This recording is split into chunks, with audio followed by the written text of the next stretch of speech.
민수기 26장 1절부터 51절 말씀입니다. 연병이 지나간 뒤에 주님께서 모세와 아론의 아들 제사장 엘르아살에게 말씀하셨다. 이스라엘 자손의 온 회중의 머리수를 세어라. 20살부터 그 위로 이스라엘에서 군대에 나갈 수 있는 이들을 모두 조상의 가문별로 세어라. 모세와 제사장 엘르아살은 여리고 건너편 요단 강가의 모압 평지에서 백성에게 이 사실을 알리고 이렇게 지시하였다. 주님께서 모세에게 명하신 대로 20살부터 그 위로 남자의 수를 세시오. 이집트 땅에서 나온 이스라엘 자손은 다음과 같다. 이스라엘의 맏아들은 르우벤이다. 르우벤의 자손은 한옥에게서 난 한옥 가족과 발루에게서 난 발루 가족과 헤스론에게서 난 헤스론 가족과 갈미에게서 난 갈미 가족이다. 이들은 르우벤 가족이며 등록된 이들은 43,730명이다. 발루의 아들 가운데는 엘리압이 있었다. 엘리압의 아들은 르무엘과 다단과 아비람이다. 다단과 아비람은 바로 모세와 아론에게 맞서 반역한 자들로서 고라의 무리가 주님께 대항하여 반역할 때에 그들 가운데 있던 자들이며 회중에서 부름받은 자들이다. 땅이 그 입을 벌려 고라와 함께 그들도 삼켰다. 그 무리가 죽을 때에 불이 사람 250명을 살랐는데 그들은 본보기가 되었다. 그렇지만 고라의 자손은 죽지 않았다. 시므온 자손은 가족별로 느무엘에게서 난 느무엘 가족과 야민에게서 난 야민 가족과 야긴에게서 난 야긴 가족과 세라에게서 난 세라 가족과 사울에게서 난 사울 가족이다. 이들은 시므온 가족이며 등록된 이들은 22,200명이다. 갓 자손은 가족별로 스본에게서 난 스본 가족과 학기에게서 난 학기 가족과 순이에게서 난 순이 가족과 오스니에게서 난 오스니 가족과 에리에게서 난 에리 가족과 아롯에게서 난 아롯 가족과 아렐리에게서 난 아렐리 가족이다. 이들은 갓 자손의 가족이며 등록된 이들은 45,000명이다. 유다의 아들들은 에르와 오난이다. 에르와 오난은 가나안 땅에서 죽었다. 유다 자손은 가족별로 셀라에게서 난 셀라 가족과 베레스에게서 난 베레스 가족과 세라에게서 난 세라 가족이다. 베레스 자손은 헤스론에게서 난 헤스론 가족과 하물에게서 난 하물 가족이다. 이들은 유다 가족이며 등록된 이들은 76,500명이다. 이사갈 자손은 가족별로 돌라에게서 난 돌라 가족과 부아에게서 난 분이 가족과 야숲에게서 난 야숲 가족과 시므론에게서 난 시므론 가족이다. 이들은 이사갈 가족이며 등록된 이들은 64,300명이다. 스불론 자손은 가족별로 세렛에게서 난 세렛 가족과 엘론에게서 난 엘론 가족과 얄레엘에게서 난 얄레엘 가족이다. 이들은 스불론 가족이며 등록된 이들은 65,000명이다. 요셉 자손은 가족별로는 므낫세와 에브라임으로 나뉜다. 므낫세 자손은 마길에게서 난 마길 가족과 마길의 아들인 길르앗에게서 난 길르앗 가족이다. 길르앗 자손은 이에셀에게서 난 이에셀 가족과 헬렉에게서 난 헬렉 가족과 아스리엘에게서 난 아스리엘 가족과 세겜에게서 난 세겜 가족과 스미다에게서 난 스미다 가족과 헤벨에게서 난 헤벨 가족이다. 헤벨의 아들 슬로브아세게는 아들이 없다.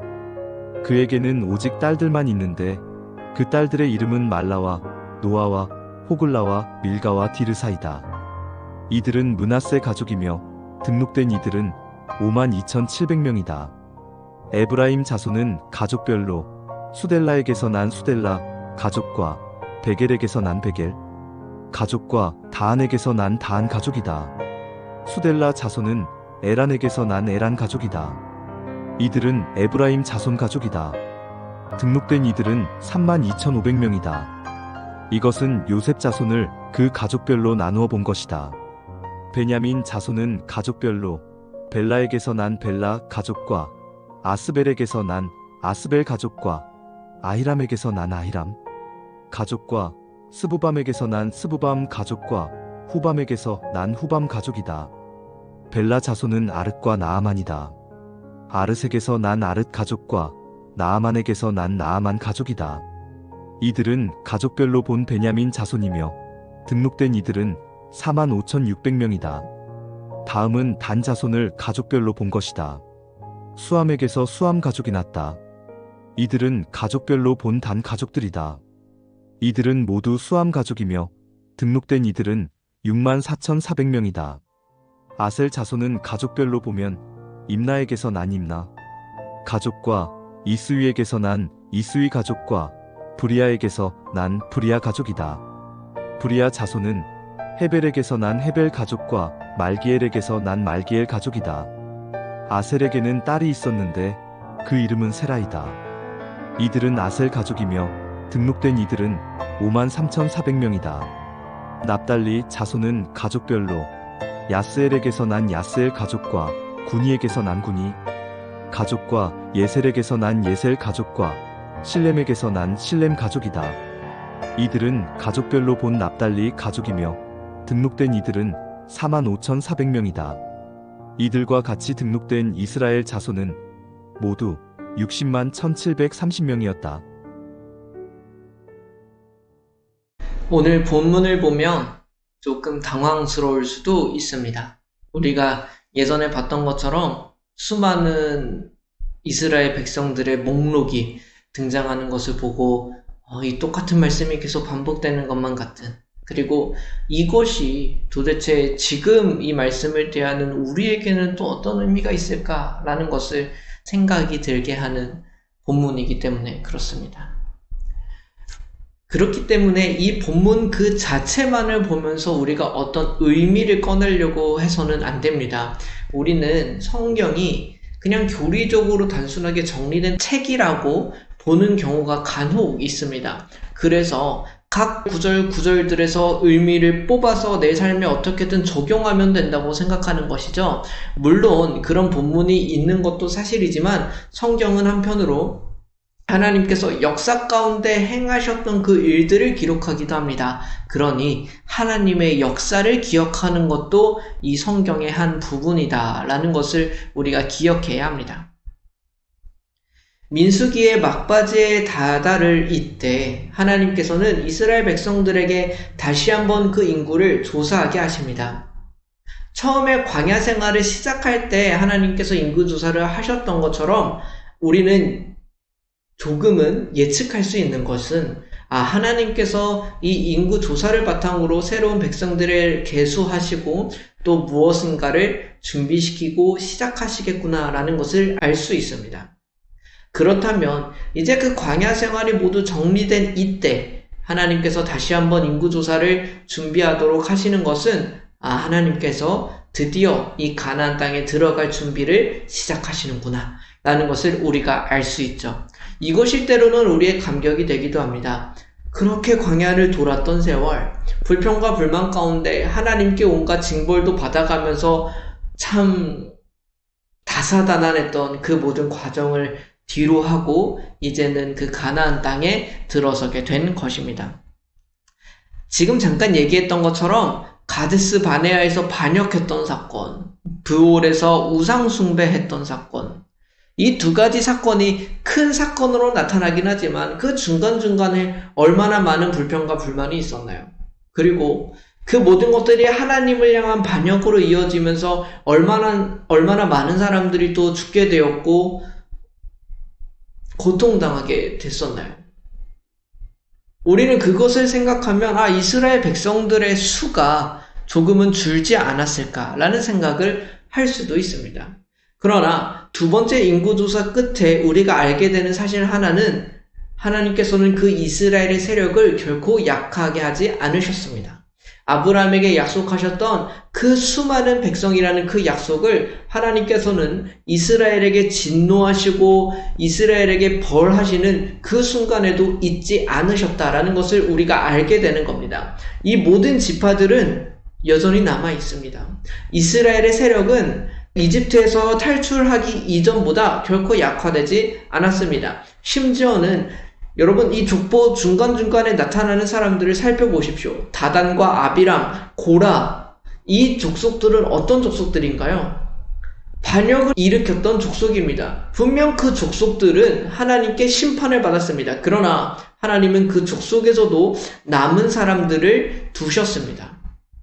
그 족속을 멸절하기까지 이르시지는 않으셨습니다. 심지어 고라 족속은 나중에 시편 말씀을 기록하는 것으로 우리에게 알려진 족속이에요. 그렇다면 하나님께서는 여전히 분노하시고 여전히 심판하시는 그 순간에도 그 분노가 단순한 분노가 아니라 하나님의 백성이면서도 하나님께 반역했던 그런 자들을 향한 분노였음에도 불구하고 그들을 남겨두셨다는 사실, 이스라엘 백성들이 그 수많은 일들을 겪고도 결코 약해지지 않았다는 사실은 하나님께서 여전히 은혜를 베푸셨고 여전히 이스라엘 백성들을 보호하셨고 그리고 아브라함에게 하셨던 이스라엘 백성에게 주셨던 그 약속을 결코 잊지 않으셨음을 우리에게 알려줍니다. 오늘 이 본문을 통해서 우리가 다소 어렵고 또 이것까지 알아야 되나라는 싶은 생각이 들 수도 있지만 우리가 한 가지 사실은 역사 속에서 기억했으면 좋겠습니다. 이스라엘 백성들 또 이 성경을 읽는 우리 모두가 세세하게 확인할 수 있는 것처럼 하나님께서는 이스라엘을 약화시키지 않으셨습니다. 분노와 심판 중에서도 이스라엘을 잊지 않으셨습니다. 이들은 여전히 수많은 민족이었고 별과 같은 백성들이 되었습니다. 하나님은 40년이라는 그 광야의 세월, 그들이 돌고 돌았던 그 세월 중간에서도 그 언약을 잊지 않으셨습니다. 오늘 이 본문을 묵상하는 우리가 그 하나님의 역사, 하나님이 무려 40년이라는 시간 동안 참으시고 인내하시고 기억하셨던 그 역사임을 우리가 생각할 수 있었으면 좋겠고, 그 역사가 지금까지 이어져 우리도 그 하나님의 역사 가운데 살고 있다는 사실을 기억하게 되는, 깨닫게 되는 우리가 되기를 소망합니다. 함께 기도하겠습니다. 하나님 아버지, 주님께서는 약속을 잊지 않으셨습니다. 우리는 그 약속을 저버릴 때가 있었지만 하나님께서는 그 백성과 땅을 향한 약속을 잊어보신 적이 없으십니다. 그래서 결국 그 긴 시간에도 수많은 반역에도 하나님께서는 이스라엘 백성들을 지키셨고 충만하게 하셨고 마침내 그 땅 앞에 서게 하셨습니다. 오늘 본문을 통해 우리는 이것이 구체적으로 역사 속에서 일어났다는 사실을 보게 되었습니다. 하나님, 그 하나님께서 지금도 우리를 지키시고 함께 하신다는 사실을 의지하고 믿게 하여 주옵소서.